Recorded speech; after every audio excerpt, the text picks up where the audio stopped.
jauh yang membawa kita, yang mengantarkan kita dari alam kezaliman, alam kegelapan menuju alam terang beneran seperti yang terangkan saat ini, saudaraku. Bahwa rentetan sejarah panjang perjuangan bangsa yang dimerdekakan oleh para leluhur tetapi dikotori oleh lahirnya para pengkhianat bangsa. Penderitaan rakyat disendiri oleh pemerintah bahwa itu murni dari rakyat, tetapi hari ini jelas-jelas penderitaan rakyat karena lahirnya sistem yang bobrok di Kabupaten Konawe. Beberapa hari kemudian kami mendengar dari PJ Bupati Konawe hari ini akan mengganti struktur pemimpinan beberapa dinas. Tidak usah dulu mengganti, urus dulu program yang sudah jauh tertinggal oleh kabupaten-kabupaten lain, saudaraku. Bahwa hari ini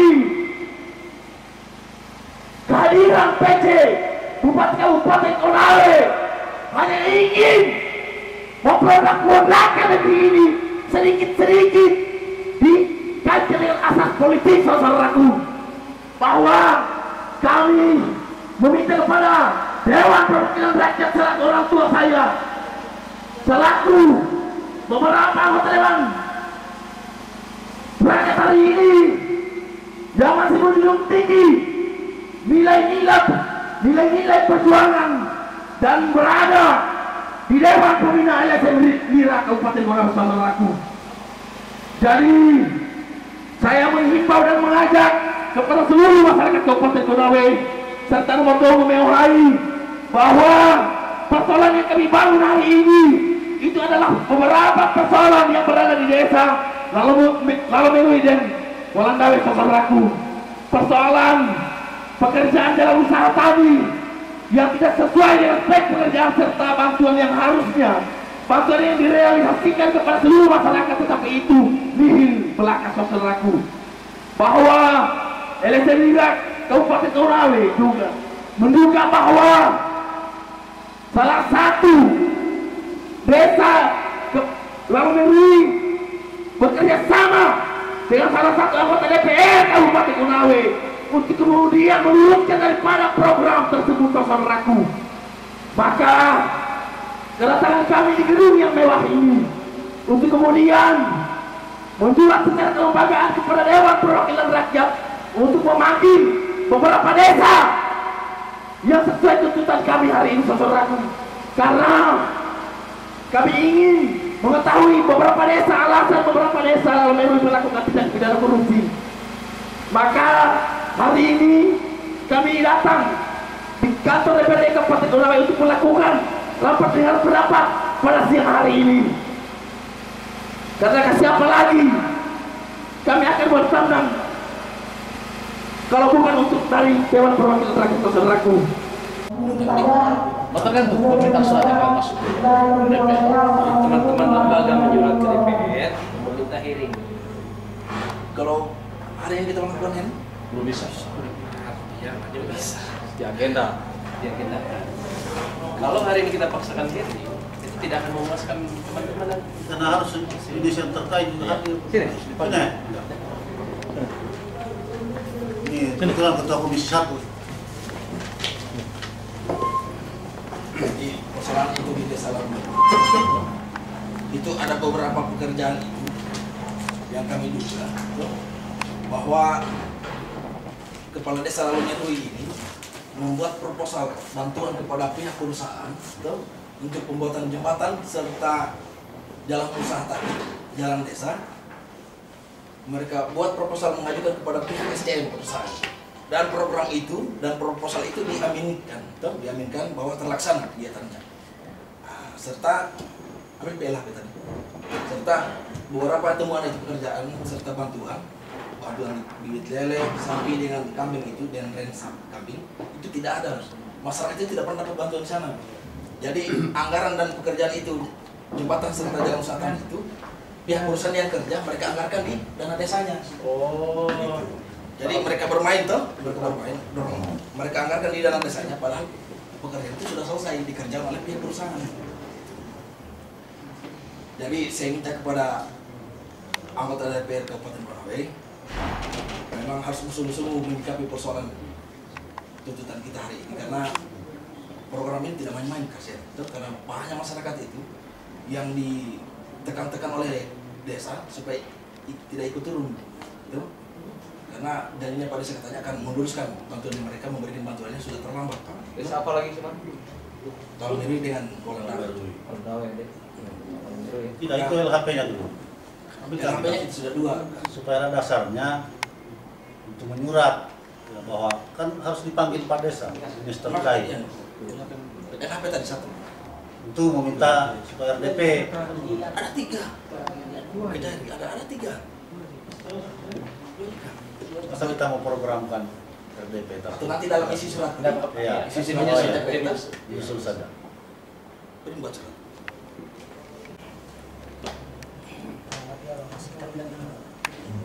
Silakan pemberitahuan di sini kemarin. Ada. Ada dia masuk. Udah tahu. Harusnya memang pihak polisi dan bersinergi dengan pihak Dewan Perwakilan Rakyat atau setidaknya kalau ada pemerintahan aksi yang masuk itu memang harus. Saudara Pemis, Pak? Sudah 3 kali kan?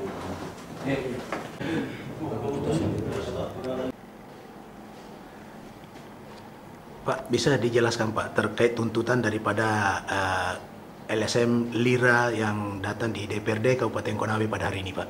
Baik, terima kasih. Pertama-tama menanggapi penyampaian aspirasi dari teman-teman lembaga LSM Lira. Iya. Pertama-tama kami mengucapkan terima kasih banyak karena kami juga akhirnya mendapatkan informasi yang memang hari ini kita belum dapatkan terkait masalah tuntutan teman-teman dari LSM Lira tersebut. Tuntutannya apa saja itu Pak? Kami tadi sudah duduk bersama setelah mereka menyampaikan aspirasi-aspirasinya. Ada terkait masalah indikasi perbuatan tindak pidana korupsi di salah satu di 2 desa di Kecamatan Rota. Oh, di 2 desa Kecamatan Rota Pak. Oh, tapi tadi sudah disampaikan nama desanya Pak ya? Tadi nama desanya sudah ada, tapi saya masih kurang ini karena suratnya juga kebetulan mereka belum masuk. Tapi tadi hasilnya kami sudah sampaikan bahwa mereka teman-teman Lira ini silakan untuk menyurat kembali ke DPR dan insya Allah kami akan segera menindaklanjuti untuk memanggil pihak-pihak terkait baik ini kepala desa, pemerintahan yang ada di Kecamatan Ruta, termasuk pihak perusahaan yang ada di Kecamatan Ruta. Berarti DPRD dalam hal ini Komisi 1 berencana untuk melakukan rapat dengar pendapat begitu Pak? Iya, benar sekali. Setelah suratnya masuk, nanti kita akan mengagendakan untuk rapat dengar pendapat dengan pihak-pihak terkait. Pak, bisa nggak ditahu kapan jadwalnya Pak kira-kira ini? Jadi karena kebetulan suratnya belum masuk, jadi kami tunggu dulu suratnya masuk untuk kami kaji bersama pimpinan-pimpinan kami di DPR untuk menentukan waktu yang baik untuk melaksanakan RDP tersebut. Tapi yang jelas kami tidak akan menyimpan persoalan ini lama. Kami mau persoalan ini cepat diselesaikan semuanya. Penegasan dari DPR Pak dalam hal ini gimana Pak kepada kepala desa Pak yang ada di Konawe ini dalam hal pengelolaan dana desa maupun dalam sistem pemerintahan mereka Pak? Baik, ini satu hal yang memang menjadi tugas kita bersama dalam mengawal dana desa yang dianggarkan dari anggaran negara tersebut. Dana desa ini dari APBN. Mohon kepada para kepala desa untuk menggunakan sebaik mungkin. Jangan ada upaya-upaya untuk menggelapkan apalagi untuk melaksanakan tindak pidana korupsi. Presiden kita jelas menegaskan kita akan berantas pidana korupsi dan kami DPR pun akan mendukung upaya-upaya semua pihak terkait masalah memberantas tindak pidana korupsi tersebut. Berarti Komisi 1 yang Bapak pimpin ini siap untuk memberantas tindak pidana korupsi begitu Pak? Siap sekali. Kita akan berada di garda terdepan. Ya, makasih Pak. Terima kasih banyak. Pak, terkait daripada penekanan daripada Partai Gerindra sendiri terkait dalam masalah pengelolaan dana desa maupun kedisiplinan para kepala desa dalam mengelola anggaran ini gimana Pak? Iya, jadi begini, kebetulan kami selain Ketua Komisi 1 adalah sebagai Ketua Fraksi Partai Gerindra. Oh, Fraksi Gerindra Pak? Iya Pak. Nah, fraksi Gerindra di DPR Konawe ini jelas akan satu komando dengan Partai Gerindra di DPP. Kami sesuai dengan amanah Bapak Prabowo, Bapak Presiden Presiden Indonesia kita. Kebetulan juga beliau adalah Ketua DPP, Ketua Umum Partai Gerindra, menyampaikan kepada kami harus menjaga daerah kami masing-masing, terutama masalah tindak pidana korupsi. Kenapa? Karena daerah kita ini tidak bisa maju kalau korupsinya jalan. Kami juga berpesan kepada teman-teman kepala desa untuk menjaga diri, jaga akhlak, jaga masyarakatnya masing-masing di desa. Kenapa? Karena anggaran ini cukup besar. APBN kita terserap begitu banyak untuk pembangunan di desa. Dana desa mohon dipergunakan sebaik mungkin untuk pembangunan di desa. Infrastruktur, pembangunan sumber daya manusia, harus kolaborasi. Jadi sinergitas ini penting. Ya. Mungkin ada rencana Pak dari DPRD sendiri dalam hal ini Komisi 1 fraksi Gerindra untuk melakukan pertemuan kepada seluruh kepala desa Pak untuk memberikan bimbingan dan nasihat atau wejangan Pak kepada kepala desa tentang penggunaan dan dalam roda pemerintahnya Pak, penggunaan dana desa. Iya, baik. Ini penting untuk kita. Kebetulan Komisi 1 ini membidangi pemerintahan dan hukum. Ini terkait masalah penggunaan dana desa. Ini merupakan tugas kita bersama, di mana kita perlu mengetahui bahwa tidak bisa berjalan dengan sendirinya. Di sana ada penegakan hukum, ada aparat penegakan hukum berarti yang akan kita libatkan. Insya Allah ke depan untuk mengurangi tindak pidana korupsi ini, kita akan menggandeng pihak-pihak terkait, baik itu APH, baik itu pemerintah inspektorat, DPR-nya, untuk membicarakan tentang bagaimana ke depan. Jadi kita juga tidak mau kepala-kepala desa kita nanti telah terjerat baru kita menyesal. Kita mau ke depan mereka paham tentang bagaimana penggunaan dana desa ini supaya bisa tepat sasaran. Ya, makasih Pak. Siap.